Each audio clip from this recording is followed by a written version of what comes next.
That distant morning, Jerusalem awoke under a heavy, golden haze that slowly drifted down from the Mount of Olives, illuminating the majestic columns of the Second Temple. The city lived its usual, noisy, and contradictory life.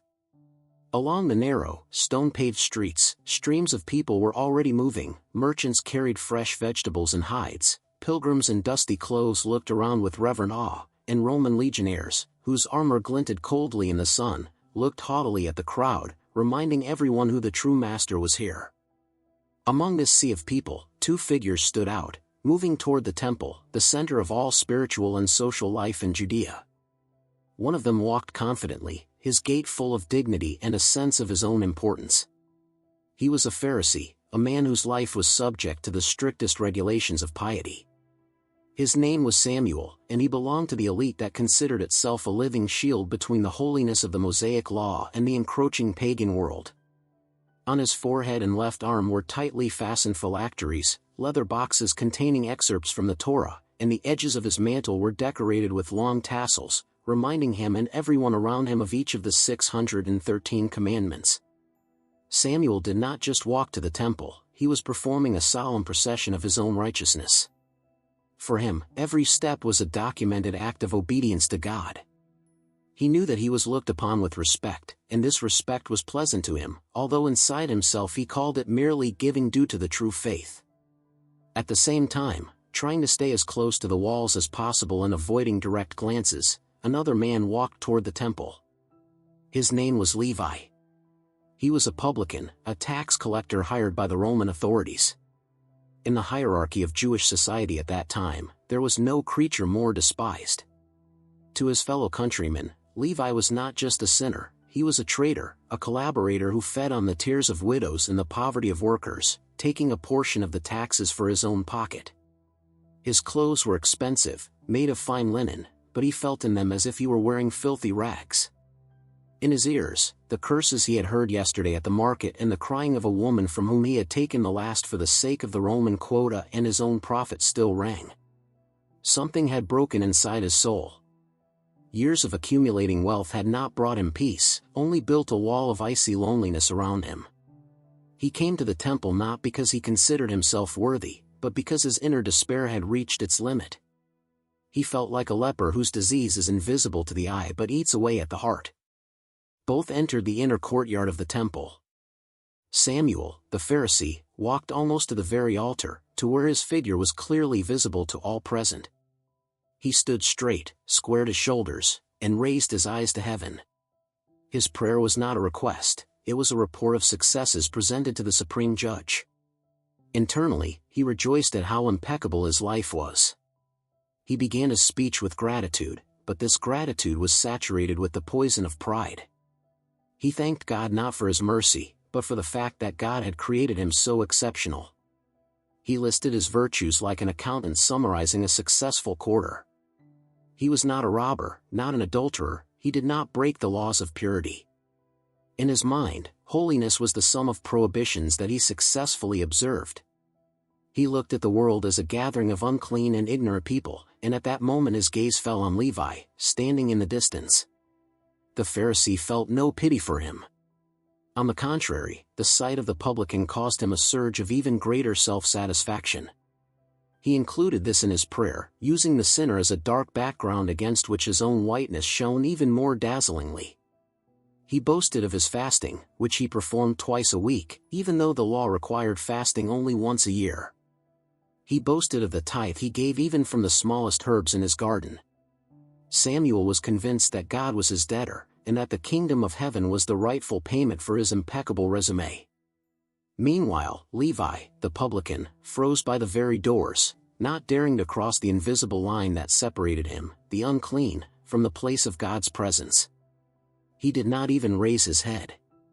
His eyes were fixed on the stone slabs of the floor, as if he hoped the earth would open up and swallow his shame. In his head, there were no long lists or beautiful phrases.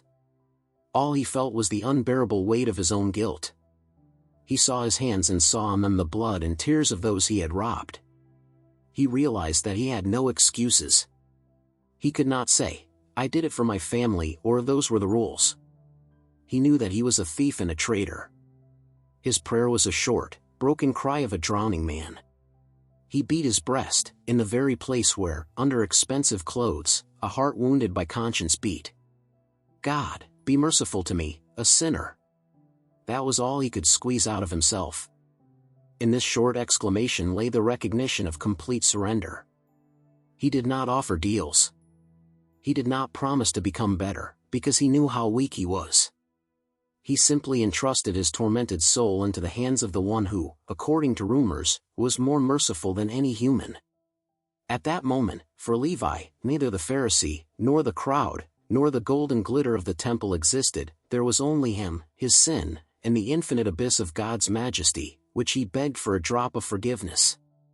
The drama of this situation was that from the point of view of any inhabitant of Jerusalem at that time, the Pharisee's prayer was exemplary, and the publican's prayer was almost meaningless. The Pharisee was a social ideal, the embodiment of patriotism and loyalty to traditions. The publican was a social parasite. But Jesus, telling this story, turns human logic upside down. He penetrates deeper than the external form. God in this parable appears not as a dispassionate judge checking compliance with paragraphs of the law, but as a physician who seeks a patient aware of his illness. Samuel, the Pharisee, considered himself healthy. Moreover, he considered himself an athlete of the Spirit. But his problem was that he prayed in himself. His God was himself. His religion was a hermetic system in which there was no room for God, because God was not needed there. Samuel managed on his own. His righteousness was like an ice sculpture, beautiful, correct, but cold and dead. He loved neither God nor people. He loved only his idea of God and his place in that idea. His I thank thee was only a polite nod toward the Creator, who, in Samuel's opinion, had simply successfully created the conditions for his personal triumph. Levi, on the other hand, was absolutely empty. He had nothing in his soul but his crimes. But it was precisely this emptiness that became the space into which God's grace could enter. When he beat his breast, he was as if breaking the stone shell that had grown around his soul for years. His humility was not a theatrical gesture. It was a realization of reality. In the face of absolute holiness, any human righteousness looks like filthy rags. The publican did not compare himself with others. He did not care how bad or good the Pharisee was. He compared himself only with what he should have been according to the Creator's plan, and this gap terrified him. That is why his prayer was heard. Jesus pronounces a verdict that shocked his listeners. The publican went to his house justified rather than the Pharisee. The word justified here has a legal and spiritual meaning. It is not just forgiven, it is a person whose relationship with God is restored, who is recognized as right not for his deeds, but by the mercy of the judge. This story reveals the deepest truth about human nature and pride. Pride is the most insidious of sins because it often masquerades as virtue. The Pharisee was not a hypocrite in the usual sense of the word. He really did everything he talked about. He did not lie to God. His tragedy was that his good deeds became for him an obstacle on the way to God. He built a wall from his prayers and fasts that protected him from the realization of his own need for salvation. He believed that he was saving himself.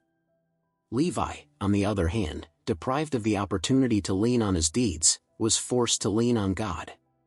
His loss in the eyes of society became his victory in the eyes of heaven. The parable teaches us that spiritual life begins not with triumph, but with the recognition of poverty. Only he who recognizes himself as bankrupt can receive the invaluable gift of forgiveness. He who thinks that he has everything under control leaves with nothing, because his hands are too full of himself to accept anything from God. Concluding his story, Jesus derives a universal law: everyone who exalts himself will be humbled, and he who humbles himself will be exalted. This is not just a moral teaching, it is a statement of how spiritual vision works. He who looks down on others inevitably loses sight of God, who is always near those with a broken heart. The Pharisee left the temple with a sense of duty fulfilled, but his heart remained as hard and impenetrable as it had been. He returned to his home, surrounded by honor, but in the eyes of eternity, he remained a pauper. Levi, on the other hand, leaving the gates of the temple, felt a strange lightness he had never known before. The sky over Jerusalem no longer seemed to him leaden and punishing.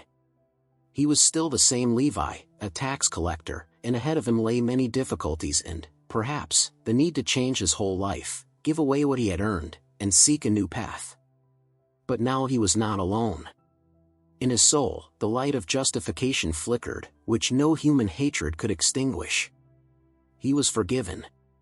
And this forgiveness became for him the beginning of a new life, where the measure of success was not money or public opinion, but that quiet and deep connection with the Creator that opens only to those who have found the courage to admit, "God, be merciful to me." This parable continues to sound through the centuries, reminding each of us that our religious successes or social status do not matter if there is no humility in the heart. It warns against the self-satisfaction of those who consider themselves a good person and grants hope to those who in despair think that the path to God is closed to them. Ultimately, justification is not something we earn, but something we accept when we finally stop justifying ourselves. The Jerusalem sun continued its course, people scurried, the temple stood in its majesty, but that day two people left it by completely different roads, although both were in the same place. One went into the emptiness of his fullness, the other, into the fullness of his emptiness. And this choice between proud self-sufficiency and humble reliance on mercy remains the main choice for every human soul to this day. In the context of human history, this paradox repeats endlessly. We see Pharisaism in politics, in culture, in social networks, where everyone strives to flaunt their correctness, judging incorrect others. We often forget that true transformation begins in silence and the recognition of one's own imperfection. The publican's way is the way of honesty with oneself. It is a refusal of masks. Samuel wore the mask of a saint for so long that it grew to his face, and he forgot who he really was, the same mortal, needing love and forgiveness. Levi tore off all masks. He had nothing to lose, and in that was his freedom. When we stop spending energy on maintaining the facade of our impeccability, we free up energy for true love and compassion. The parable also challenges our ideas of justice. It seems fair to us that the reward should be received by the one who worked more. But God in this story shows that his economy is an economy of love, not merits. Love cannot be earned, it can only be accepted.